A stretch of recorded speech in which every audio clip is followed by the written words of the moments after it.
Right. నమస్తే. Welcome to Andhraprabha.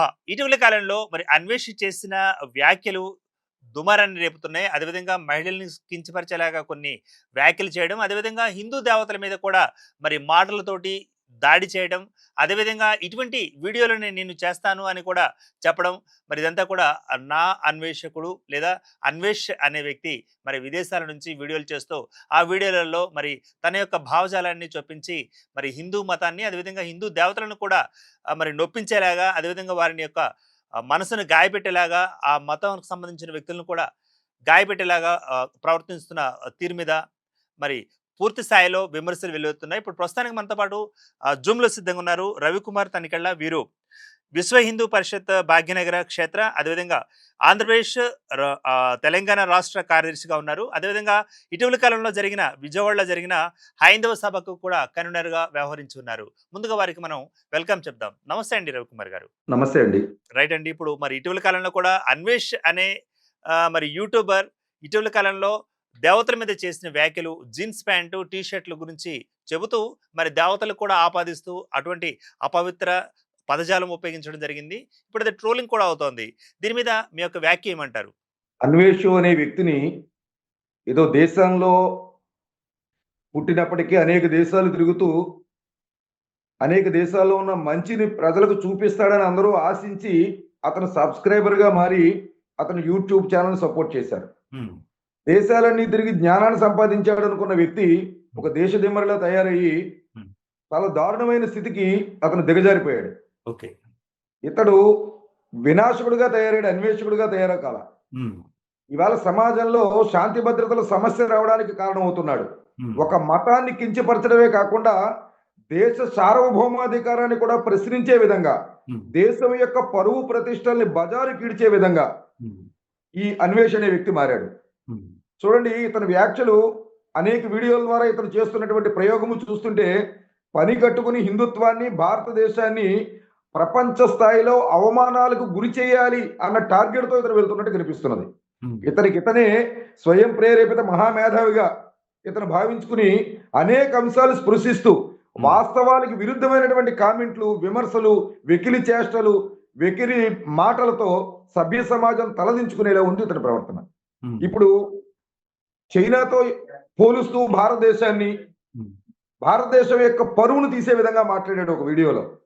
మరొక వీడియోలో సీతాదేవిని, ద్రౌపదిని, అక్కడ జరిగిన సంఘటన ఇతను చదువుకోలేదు, ఇతనికి పురాణాల మీద అవగాహన లేదు, మన సంస్కృతి సాంప్రదాయాలు వాటికి సంబంధించిన ఏ విధమైనటువంటి సమాచారం ఇతని దగ్గర లేదు. కానీ సీతాదేవిని అపహరణ చేస్తే రావణ వధ జరిగింది. అలాగే ద్రౌపది వస్త్రాపహరణం చేస్తే కురుక్షేత్ర సంగ్రామం జరిగింది, కౌరవుల వధ జరిగింది. ఇది తెలియని ఈ మూర్ఖుడు సీతాదేవి రేపుకు గురయ్యింది, లేకపోతే ద్రౌపది రేపుకు గురయ్యింది, వాళ్ళు చీరలు కట్టుకోవడం వల్లే జరిగింది. అతని ఆలోచన ఏ విధంగా మారింది, సమాజం ఏమనుకుంటుంది, ఇవాళ కోట్లాది మంది హిందువుల మనోభావాలు ఏ విధంగా అతను గాయాలకు గురి చేస్తున్నాడు అన్నది మనం గమనించవలసిన అవసరం ఉన్నది. అదే సందర్భంలో దేశంలో జరిగే రేపులన్నిటికి హిందువులే కారణం అన్నట్టు అతను పైత్యము ఏ స్థాయికి జరిగిందని చెప్పంటే భారతదేశంలో ఆవుల్ని, మేకల్ని, గేదెల్ని కూడా హిందువులు రేపులు చేస్తున్నారంటాడు. కానీ ఎంత దారుణమైనటువంటి విమర్శకు దిగజారిపోతున్నాడు అతను అన్నది మనం గమనించవలసిన అవసరం ఉంది. ఏదో కాకి లెక్కలు చెబుతాడు, అక్కడ ఇన్ని ఆవుల్ని రేపు చేశారు హిందువులు, గర్భంతో ఉన్న మేకను రేపు చేశారు. అసలు జ్ఞానం ఉండి మాట్లాడుతున్నాడా, అజ్ఞానిగా మాట్లాడుతున్నాడా, ఒక మూర్ఖుడిగా వీధి రౌడీలా మారాడా ఈ అన్వేష్? ఇవాళ ఫాలోవర్సే కాదు, ప్రపంచం మొత్తం కూడా ఆలోచించవలసిన సమయం.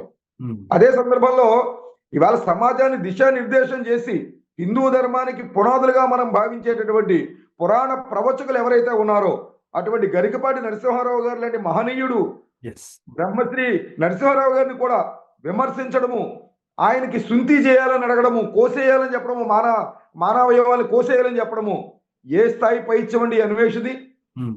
అదే సందర్భంలో 18 సంవత్సరాలు నిండిన వాళ్ళ వల్ల రేపులు జరుగుతున్నాయి కాబట్టి దేశంలో 18 సంవత్సరాలు వచ్చిన వాళ్ళందరినీ అడ్డంగా నరికేయాలట. అంటే ఏమి సందేశం ఇస్తావు నువ్వు దేశానికి? ప్రపంచంలో ఉన్న వాళ్ళకి ఏం సందేశం ఇస్తున్నావు భారతదేశం గురించి? పైగా తనకు తను చెప్పుకుంటాడు, నేను ఒక మైనర్ బాలికతో సంభోగం చేశాను అని. ఫ్యాక్టో చట్టం కింద వీడిని బొక్కలో వేసేయాలి వెంటనే. అసలు ఏమాత్రం ఉపేక్షించకూడదు ఇలాంటి వాడిని. మరొక సందర్భంలో చెప్తాడు నాకు దేశానికి ఆలు ఉందని చెబుతాడు మరొక వీడియోలో. నేను 14 దేశాలు తిరిగాను, 14 దేశాల ఆళ్ళు ఉన్నారని చెబుతాడు. అంటే విచ్చలవిడి మనిషి ఒక సహేతుకంగా సాంప్రదాయబద్ధంగా ఉండేటువంటి దేశాన్ని, హిందూ సమాజాన్ని కించపరచడం. భారత్లో భద్రత లేదట, ప్రపంచంలో ఉన్న ఆడవాళ్ళు ఎవరు భారత్ రావద్దట, వస్తే రేపులకు గురవుతారట. ఇదా వీడు ప్రపంచానికి భారతదేశం గురించి చెప్పే విషయం. అదే సందర్భంలో ఆడవాళ్ళు ఎవరిని రావద్దు, ఆడవాళ్ళు భారత్లో ఉంటే రేపు అయిపోతారని చెబుతాడు. అసభ్య మాటలు, ఆ మాటలు కూడా లంబాషను ఉపయోగిస్తాడు. పెద్ద లేదు చిన్న లేదు, ఒక పుచ్చకాయని తీసుకుని ఒక దోసకాయని తీసుకుని ఎంత అసభ్యం అండి అతని వెకిలి చేష్టలు. అసలు ఇది ఆ సభ్య సమాజం చూసేలా ఉంటున్నాయి అతని వీడియోలు. పని కట్టుకుని హిందూ మతాన్ని ద్వేషించడం కోసం ఎవరు ఇతను రెచ్చగొడుతున్నారో, ఎవరి నుంచి ఇతను ధనం పొందుతున్నాడో వాళ్ళని అవమానం చేయడం కోసం ఇవాళ రెచ్చగొట్టే వాళ్ళ మాయలో పడి మాకు తెలిసి ఇతను హిందుత్వానికి వ్యతిరేక చెప్పుకుంటున్నాడు నేను హిందువులని కాదు, ఇతను ఖచ్చితంగా విధర్మి యొక్క మాయలో పడ్డాడు. ఇతను హిందూ సమాజాన్ని, హిందూ సంస్కృతిని అవమానం చేయడమే లక్ష్యంగా ఇతను వీడియోలు చేస్తున్నాడు. అదే సందర్భంలో భారత్లో పుట్టిన ప్రతి హిందువు రేపిస్టేట. ఏంటండి ఈ మాట? కేంద్ర ప్రభుత్వం కూడా చాలా సీరియస్ గా తీసుకోవాలి. ఇది దేశంలో ఉన్నటువంటి యువత మీద మాయన మచ్చిది. ఇది నిజమని నమ్మితే ప్రపంచ దేశాలు భారతదేశం యొక్క పరువులు ఏమవుతాయి? భారతంలో ప్రతి హిందువు రేపిస్టా. భారతదేశంలో జరిగే ప్రతి రేపుకి కారణం హిందువులా? ఈ విచ్చలవిడి మనిషిని సమాజంలో తిరగనిస్తే చాలా ప్రమాదకరమైన పరిస్థితులు వస్తాయి. కాబట్టి ఈవేళ ఆలయాల్లో ఉండేటువంటి శిల్ప సంపద ఏదైతే ఉన్నదో దాన్ని కూడా విమర్శిస్తాడు. ఆ శిల్పాలను కూల్చేయాలంటాడు, దేవాలయాలు పడగొట్టేయాలంటాడు. అంటే ఎటు వెళ్తున్నాడు? అసలు ఏం తెలుసు ఇతనికి ఆగమ శాస్త్రం గురించి? ఏం తెలుసు దేవాలయ వ్యవస్థ గురించి? ఒక నిక్కర్ వేసుకుని టీషర్ట్ వేసుకుని, టీషర్ట్ సరిపడా ఒక టోపీ, ఒక కలజోడు పెట్టుకుని ప్రపంచాన్ని చదివేశాను అనుకుంటున్నాడు. ఈ మూర్ఖుడిని సమాజంలో తిరగనిచ్చిన, ఇతనికి ఇంకా ఇలా వీడియోలు చేసి సమాజం ముందుకు వదిలే ప్రయత్నం చేసిన సమాజంలో అలజడులు, శాంతి భద్రతల సమస్యలు వస్తాయి. ఈ మాట కూడా ఎందుకంటున్నామంటే వాడు చేసే అవమానాలు ఎలా ఉంటున్నాయంటే హిందువులు జంతువులు కూడా వదలరు, రేప్ చేసేస్తారు. ఇది అసలు హిందూ సమాజానికి వీడిచ్చే నిర్వచనం ఇదే హిందూ సమాజానికి మీద వీడికి ఉన్నటువంటి అభిప్రాయం. అదే సందర్భంలో సరే చీర కట్టుకోవాలని చెప్పడం వరకు చెప్పి వదిలేస్తే శివాజీ గారు, సినీ కళాకారుడు శివాజీ గారు తప్పు లేదు. అవునండి. మన సంస్కృతి ప్రతి రిలీజియన్ కూడా తన సంస్కృతిని కాపాడుకోవాలనుకుంటుంది. నాగరికత పేరుతో అనాగరికంగా తయారవ్వకూడదు అనుకుంటుంది. అదే సందర్భంలో మహిళలకు స్వేచ్ఛ ఉండాలని కోరుకుంటుంది. ఏ అంశాల స్వేచ్ఛ ఉండాలో స్పష్టత కూడా ఉంటుంది. ఆ సందర్భంలో ఆయన చీర కట్టుకుంటే అందంగా ఉంటారని చెప్పే సందర్భంలో 2 మాటలు తప్పు మాటలు మాట్లాడారు. వాటిని ఆయనే అంగీకరించారు. ఇది సమాజం అంగీకరించదు. కాబట్టి శివాజీ గారు మాట్లాడిన 2 మాటలనే సమాజం తప్పుపడుతోంది. ఈ అన్వేష్ అనేటటువంటి పనికిమాలిన వ్యక్తి మాట్లాడుతున్న మాటలు ఎంత భయంకరంగా జుగుత్సాకరంగా ఉన్నాయండి. ఆ శివాజీని ఆ శివా లం కొడుకు అంటాడా? అతను ఒక యాక్టరే, గౌరవనీయ స్థానంలో ఉన్న వ్యక్తే. అతను మాట్లాడిన తప్పు అయితే ఖండిద్దాం, కానీ మాట్లాడే భాష మాత్రం వినయంగా ఉండాలి, ఒక సంస్కారవంతంగా ఉండాలి. శివాజీని మెడకోసే నరికి చంపేయాలని చెబుతాడు. ఎవరికి చెబుతున్నాడు అంటే రెచ్చగొట్టి ఒక హత్యకు ప్రేరేపిస్తున్నాడు ఇతను. శివాజీని చంపేయండి, శివాజీ తల నరికేయండి, ఏంటండి ఈ భాష? అదే సందర్భంలో హిందువుల్లో భారత్ని, హిందూ ధర్మాన్ని, అలాగే పురాణ పురుషుల్ని, పురాణ ప్రవచకుల్ని, దైవాలని, ఆలయాల్ని దేన్ని వదలలేదు ఇతను. అన్నిటినీ విమర్శించాడు, అన్నిటినీ అవహేళన చేశాడు, అన్నిటి విషయంలో కూడా అదుపు తప్పాడు. ఆ ఉన్నటువంటి ఆ హద్దును దాటి ప్రవర్తించాడు, వీడియోలు చేశాడు. వీడు ఒక పొగరబోతని మేము విశ్వ హిందూ పరిషత్ చెప్తోంది. వీడు ఒక అహంకారి, ధన మదంతో కొట్టుకుంటున్నాడు. ఈ యూట్యూబ్ లో ప్రజలిచ్చిన ధనంతో ఒళ్ళు పైలు తెలియకుండా ఒక పోరంబొగలా తయారయ్యాడు అన్వేష్ అనే వ్యక్తి. కాబట్టి ఇతని వల్ల సమాజానికి చాలా ప్రమాదం ఉంది. ఇటువంటి మానసిక ప్రవృత్తి మరి ప్రకోపించిన వారికి, అదేవిధంగా మరి మతి చెడిన వారిగా మాట్లాడుతున్న వారికి ఎలాంటి శిక్షలు ఉంటే బాగుంటుంది అంటారు మీరు? ఇక్కడ ఒక హాస్యమైన సందర్భం చెబుతానండి, మీరు ఏమనుకోవద్దు. బాధతో కూడినటువంటి ఒక హాస్యం చలామణి ఎలా అవుతుంది అన్నది చెప్పండి. ఆంధ్రప్రదేశ్ లో అనేక దేవాలయాల మీద దాడులు జరిగాయి, రథాలు తగలబెట్టబడ్డాయి. దేవుని యొక్క రామతీర్థంలో రాముని విగ్రహం యొక్క శిరస్సును ఖండించడం జరిగింది. ఆలయాల్లో ఆ మాంసం తీసుకొచ్చి ఆ మూర్తుల కాళ్ళ దగ్గర పెట్టిన సంఘటన చూసాం మనం. అన్నిటికీ కూడా మతిస్థిమితం లేని వాళ్ళు అన్నారు. ఆ పనులు చేసిన వాళ్ళు కానీ, ఈ వీడియో చేస్తున్న అన్వేష్ కానీ వీళ్ళు మతిస్థిమితం లేని వాళ్ళు కాదండి, మత స్థిమితం లేని వాళ్ళు. కాబట్టి వేరే మతాన్ని అవమానం చేయడము అనేటటువంటి మనస్తత్వం ఉండి అందరము సమానంగా జీవించాలని భావం లేని మతస్థిమితం లేని వాళ్ళు వీళ్ళు. మతిస్థిమితం లేదని ఎప్పుడైతే అన్నామో మన న్యాయ చట్టాల ప్రకారం, మన రాజ్యాంగం ప్రకారం, మన న్యాయవాదుల యొక్క తీర్పుల ప్రకారం మతిస్థిమితం లేదు కాబట్టి వీడు తెలియజేశాడు అంటారు. పూర్తి స్పృహలో ఉండి చేశాడు. కావాలని అవమానం చేయాలని చేశాడు. హిందూ ధర్మాన్ని అవహేళన చేయాలి, పరిహాసం చేయాలి, భారతదేశాన్ని ప్రపంచ దేశాల్లో పరిహాసం చేయాలి, ఒక టార్గెట్ గానే చేశాడు ఇతను. కాబట్టి ఇతని వెంటనే అరెస్ట్ చేయాలి. ఇతని యొక్క యూట్యూబ్ని కానీ, ట్విట్టర్ని కానీ, ఫేస్బుక్ని కానీ ప్రతి అంశాన్ని వెంటనే బ్యాన్ చేయాలి. ఎట్టి పరిస్థితుల్లోనూ వీటి నుంచి ఏ సమాచారం ఇక ప్రచారం కాకుండా చూడాలి. అదే సందర్భంలో వీటిని భారత్కు రప్పించాలి. భారత్కు రప్పించి మన యొక్క న్యాయ శిక్షలు ఇతనికి అమలు చేయాలి. మన రాజ్యాంగం ప్రకారం ఇతను చేసినటువంటి నేరానికి కఠినమైన శిక్షలు వేస్తే మరొకరు ఈ విధంగా చేయరు. ఇవాళ భారతదేశం మీద ద్వేషాన్ని నూరిపోస్తున్న తాలిబాన్లకి, ఈ హిందూ ధర్మం మీద ద్వేషాన్ని నూరిపోస్తున్న ఇతనికి ఏమిటంటే తేడా? కాబట్టి మా దృష్టిలో ఇతను ఒక మత ఉగ్రవాది, మతం పట్ల ఉగ్రవాదంతో ప్రవర్తిస్తున్నాడు. మానవీయ విలువలు లేని వ్యక్తి, మహిళల పట్ల గౌరవం లేని వ్యక్తి, బట్టలిప్పు తిరగడమే నాగరికత అనుకుని భావిస్తున్న వ్యక్తి. కాబట్టి ప్రతి మతానికి, ప్రతి దేశానికి, ప్రతి ప్రాంతానికి కొన్ని సాంప్రదాయాలు ఉంటాయి.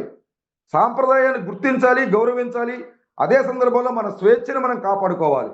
ఆ రెండింటి మధ్య ఒక అతి సున్నితమైన హద్దు ఉంటుంది. ఆ హద్దును చెరిపేయాలనుకునే ఈ మూర్ఖులు ఇవాళ దేశంలో జరుగుతున్న రేపులకి మహమ్మదీయులు, హిందువులు కారణం అన్నాడు ఒక వీడియోలో. క్రైస్తవులు రేపులకు బాధితులు అంటున్నాడు. అంటే క్రైస్తవులకి వ్యతిరేకం చేసి క్రైస్తవులు హిందువుల మీదకి, మహమ్మదీయుల మీదకి పంపిద్దామనా?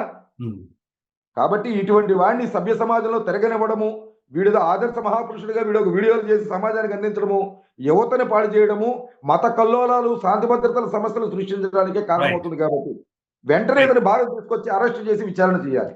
రైట్. అంటే ఇప్పుడు రవికుమార్ గారు, రాష్ట్ర ప్రభుత్వానికి మరి మీరు చేసే విన్నపం ఏంటి? మరి విహెచ్పి తరఫున మీరు చేస్తున్న డిమాండ్స్ ఏంటంటారు ఈ క్రమంలో ఈ వ్యక్తి మీద? ఇప్పటికే విహెచ్పి తరఫున అన్ని జిల్లాల్లోనూ కూడా పోలీసు స్టేషన్లో కేసులు పెడుతున్నాం. చాలా చోట్ల ఇతని మీద కేసులు బుక్ చేయడం జరిగింది. ఇతను పెట్టినటువంటి యూట్యూబ్ ఛానల్ యొక్క లింకులన్నీ పెట్టి మరీ కేసులు పెట్టాం. ఏ వీడియోలో ఏం మాట్లాడాడో పోలీసులు తెలియాలని. ఈ డీజీపీని కూడా కలవబోతున్నాం. డీజీపీతో కూడా విషయాలు చెబుతాం. ఇటువంటి వ్యక్తిని బయట తిరగనిస్తే సమాజం ప్రమాదంలో పడుతుంది.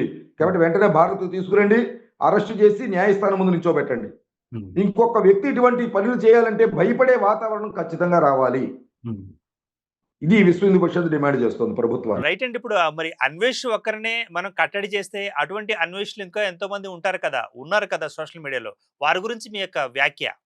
ఎవరైనా తన భావాన్ని స్వేచ్ఛగా చెప్పుకోవడానికి అవకాశం ఉంది. అది పరనింద, పరమత నింద, భారత నింద కాకుండా ఉండాలి. వాళ్ళ హద్దు దాటితే వారికి ఉన్న స్వతంత్రం ప్రసారం చేసుకోవచ్చు, వీడియోలు వాళ్ళ భావన చెప్పొచ్చు. ఆ హద్దు ఎక్కడ వరకు అంటే వాళ్ళు తిప్పే కర్ర నా ముక్కుకు తగలకుండా ఉన్నంత వరకు. అది నాకు తగిలిన మరుక్షణం వాళ్ళు ఆ హక్కును కోల్పోయినట్టే. కాబట్టి ఈవేళ హిందూ సమాజం జాగరణతో ఉన్నది. కాబట్టి ఇటువంటి వ్యక్తులు ఉపేక్షించదు. హిందూ సమాజము చర్యలు తీసుకోవడానికి ముందు ప్రభుత్వం బాధ్యత ఉన్నది. ప్రభుత్వం ఇటువంటి వ్యక్తులను సమాజంలో తిరగనివ్వకూడదు. ఇటువంటి వ్యక్తుల వల్ల వచ్చేటటువంటి దుర్గంధాన్ని సమాజంలోకి వెళ్లకుండా ఆపవలసిన అవసరం ఉన్నది. కాబట్టి అన్వేషిని వెంటనే అరెస్ట్ చేసి భారత న్యాయస్థానం ముందు నిలబెట్టాలి. ఇటువంటి పోకడలు రాకుండా, ఇటువంటి ధోరణులకు గురి కాకుండా ఉండాలంటే మనం ఎలా ఉండాలంటారు? సోషల్ మీడియా కూడా ఎలా ఉండాలంటారు? సోషల్ మీడియాలతోటి మనం ఎలా ఉంటే బాగుంటుందంటారు? పత్రికలు కానీ, ఎలక్ట్రానిక్ మీడియా కానీ, సోషల్ మీడియా కానీ సమాజాన్ని సంస్కరించే విధంగా ఉండాలి. సమాజానికి దిశానిర్దేశం చేసే విధంగా ఉండాలి. తప్పును ఎత్తి చూపి ఆ తప్పు జరగకుండా ప్రభుత్వాలు, ప్రజలు జాగరణతో ఉండేలా ఉండాలి. బాధ్యత రాహిత్యంతో ఉండకూడదు. కాబట్టి నాకు తోచిన నా మతిలో పుట్టినటువంటి ఆ చెదని సమాజం ముందుకు తోసేయాలి అనుకునే ఈ భావన చాలా ప్రమాదకరమైన భావన. ఇవాళ పార్టీల పేరుతో ఇటువంటి సోషల్ మీడియా దుర్గంధాలు వెదజల్లుతున్నారు ఒక పార్టీ మీద ఒక పార్టీ. అదే ఇవాళ అనేక సమస్యలు కారణం అవుతోంది. అదే సందర్భంలో మతం పేరుతో కొంతమంది ఇలా అన్వేషణ వాళ్ళు కూడా బయలుదేరారంటే సమాజం ప్రమాదంలో పడుతుంది. కాబట్టి ఇవాళ సోషల్ మీడియా ద్వారా సమాజం ఒక మంచిని గ్రహించేలా ఉండాలి. సోషల్ మీడియా కూడా సామాజిక బాధ్యతగా మంచిని ప్రేరేపించే విధంగా ఉండాలి. దానికి విరుద్ధంగా వెళితే అటువంటి అకౌంట్స్ వెంటనే బ్యాన్ చేయాలి. అటువంటి వ్యక్తుల మీద చర్య తీసుకోవాలి. రైట్. ఇప్పుడు సోషల్ మీడియా అనగానే మనకి సైబర్ క్రైమ్, సైబర్ లాస్ మనకు ఉండనే ఉన్నాయి కదా. సైబర్ చట్టాలను ఆశ్రయిస్తే బాగుపడుతుందంటారా ఇప్పుడున్న పరిస్థితి? కేంద్ర ప్రభుత్వం కూడా ఇటీవల ప్రకటించింది సోషల్ మీడియా మీద కూడా సరైన నియంత్రణ ఉండే విధంగా చట్టంలో కొన్ని మార్పులు చేయబోతున్నామని. అది వేగంగా జరగాలి. దీనికి అన్ని రాష్ట్ర ప్రభుత్వాలు కూడా సహకరించాలి. కాబట్టి సమాజాన్ని చెడు వైపుకి ప్రేరేపించే మీడియా ప్రమాదం సమాజానికి. కాబట్టి మంచిని పెంచేది, తప్పుని సూచించేది కావాలి. కాబట్టి ఆ విధంగా బాధ్యతారహితంగా ఉంటే చట్టం పదునైనటువంటి సంస్కరణలు తీసుకురావాల్సిన అవసరం ఉంది. రైట్ అండి. థ్యాంక్స్ ఫర్ ద పార్టిసిపేషన్ అండి రవికుమార్ గారు. జై శ్రీరామ్. నమస్తే అండి. రైట్. మరి మొత్తంగా మరి రవికుమార్ గారు తనికెళ్ళ వీరు మరి విశ్వ హిందూ పరిషత్కి సంబంధించిన మరి భాగ్యనగర క్షేత్ర మరి ఆంధ్రప్రదేశ్ తెలంగాణ రాష్ట్ర కార్యదర్శిగా పనిచేసి ఉన్నారు. ఇప్పుడు పనిచేస్తూ ఉన్న క్రమం మనం చూస్తున్నాం. అదేవిధంగా మరి విజయవాడలో జరిగిన హైందవ సభకు ఈయన కన్వీనర్గా కూడా మరి వ్యవహరించిన పరిస్థితి. ఇక మరి ఇటువంటి వ్యక్తులను మనం కట్టడి చేయాలంటే కొన్ని మరి ఆంక్షలు కూడా విధించాల్సిన పరిస్థితి ప్రభుత్వం మీద ఉంటుందంటూ, అదేవిధంగా సైబర్ క్రైమ్స్లో సైబర్ లాస్ మనకేం చెప్తున్నాయి, ఆ చట్టాల ప్రకారం కూడా వీరిని శిక్షించాలి. అవసరమైతే ఆ యూట్యూబ్ ఛానల్ను కూడా బ్యాన్ చేయాలి. అప్పుడు మాత్రం ఇది అంతా మరి చక్కబడుతుందంటేనే మరి మనలో కూడా ప్రవర్తన రావాలి. మంచి ప్రవర్తనతోటి, సత్ప్రవర్తనతోటి మరి ముందుకెగితే ఇటువంటి వ్యక్తులు వచ్చినా కూడా మనం అడ్డుకునే అవకాశం ఉంటుంది. హిందూ మతానికి సంబంధించి హిందువులందరూ కూడా ఏకంగా మరి పోరాడితే మరి ఇటువంటి దుర్మార్గులని అయితే ఇటువంటి అనవసర మత ప్రేరేపిత వ్యాఖ్యలు చేసేవారిని కూడా కట్టడి చేసే అవకాశం ఉందని రవికుమార్ తనికెళ్ళ గారు చెప్పిన మాట. Keep watching Andhraprabha.